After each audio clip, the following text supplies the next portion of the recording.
Hey guys, welcome back to Ambitious Live, where I am talking with Nina Kelly, co-author of the best-selling book Success Mastery with Jack Canfield. Yes. That was fun, wasn't it? It was really fun, yeah. And I got to share a lot of stuff, shared a little bit about your story and really the power of story and how that works in healing, how it works in, hopefully getting it out earlier in life than later in life. What is the big thing from this book that you want people to know or to understand? Spend time with yourself. Spend time to listen to your own story and then share your story, because that's really critical. And I think the first part's critical, to spend time with yourself. Yes. A lot of us would claim to be too busy to spend time with ourselves, but I got to spend time with this and that, and I got work, and I got email to check, but it's taking that step back. Yes. That's one of the most powerful steps you can take. Yes, I agree. We got a few questions that came in from the audience, which is great. The first one comes from Brett. Brett, thanks so much for tuning in today. He asked, Nina, when did you first realize the power in your own story? Boy, that was a long journey. Yeah. I think I realized that very later in my professional life. Yeah. Not early, but later. Yes, it was later. It was working with the patients. Yeah. That's when my story came to life. Do you think that, and I'm going to dig a little deeper into Brett's question, Yeah. do you think that most people try to rush finding their story before they've lived, before they've had that experience, or can they know their story early on in life? I can't speak for other people because the world changes so rapidly, as we said, but so often I think our story is, I'm an archetypal pattern person too. Yeah. And one day you're wearing a hat of a mother, and then maybe it's the, you're the lover, and then you're the parent, and then you're da-da-da-da. So I don't know if we take the time to sit there, or I didn't. I was too busy running through the flowers. Right. Instead of smelling the flowers. Yeah. And now. And even how they weave together, because you're a mother doesn't mean that part of your story doesn't relate to your career or to your friends or to your extracurricular activities. Yes. They all weave together like we talked about, don't they? Yes, and that's the critical thing.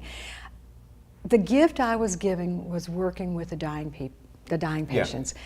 Then I realized, no, it's all one. We're all one, and it doesn't matter if you're a 5 o'clock person in the morning or if you're a 10 o'clock. I'm using that symbolically. Symbolically, that is our story, because every action we take is part of us, whether we acknowledge it or not. And once we realize that, it's amazing. We're so free. Yeah. We really are freer. Very powerful. So Brett, don't rush it, and also look at the web. See how things weave together in your life. Might help you to tell that story. Our next question comes in from Christine. Christine, thanks so much for tuning in this morning. Says, Nina, what are you doing now to tell your story, and how might I use some of those things that you're doing myself? I'm telling the stories of others right now because I so appreciate other people's stories. Yeah. And I'm going to use the word again, the resilience of their stories and the life in their stories. So, and I've been a part of that. I've been fortunate to be a part of that. So there again, we're weaving. So what am I doing now? Right now, I'm very interested in working with children and having the children to be able to express their stories, to keep those stories alive. Yeah. Through their imagination, through creativity, through their own healing, and take ownership of that. Yeah. And ownership's a big word for children, but but at least they become very good friends. If you think about children and they all have a stuffed animal or something that is their friend, become friends with yourself. That's my journey now. I love it. And Christine, hopefully that was helpful to you. Our last question comes in from Angie, and Angie asks, can you share an example of how someone has used story to heal? Yes, I can use, and I'll use my story. Sure. I did some research with kidney transplant patients. Okay. And we used story and images to see if we could reduce the amount of rejection episodes post-transplant. Every patient created their own story and used that story as love and healing. and brought that story into their heart. And then with using the images of where's a kidney transplant, where is it transplanted, how does it connect to your heart, how does the circulation work, and every time you become fearful, take that story and let that story comfort you. And during that research, it was phenomenal, the findings that we had. The amount of rejection episodes post-transplant were increased by 50%. They got out of the hospital quicker. And the thing that you don't look for in a finding, they came out, everybody wanted to give back to their community. Wow. I thought that was incredible. Yeah. That's taking your story, because every story was different. Yeah. So they took their story, they healed themselves, and then they went out and gave back.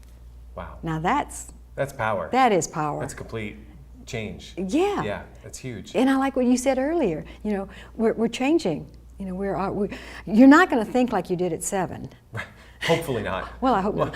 Well, maybe you need a little bit of the 7-year-old thinking. I was going to say, well, maybe during playtime. You know? But then, you know, but there again, that's all part of it. Yeah.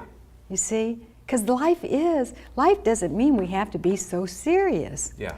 I mean, you know, yes, you have to be focused, you have to be disciplined, but you have to, life by the nature of life is to live. You can imagine, you can dream, you can, you know, look for... Kick those feet up. Hey, not a bad idea.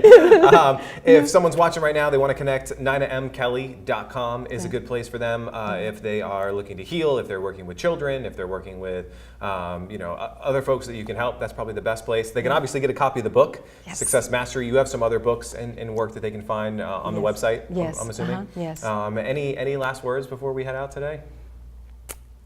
I want to thank you. I want to thank you very much for giving me this opportunity.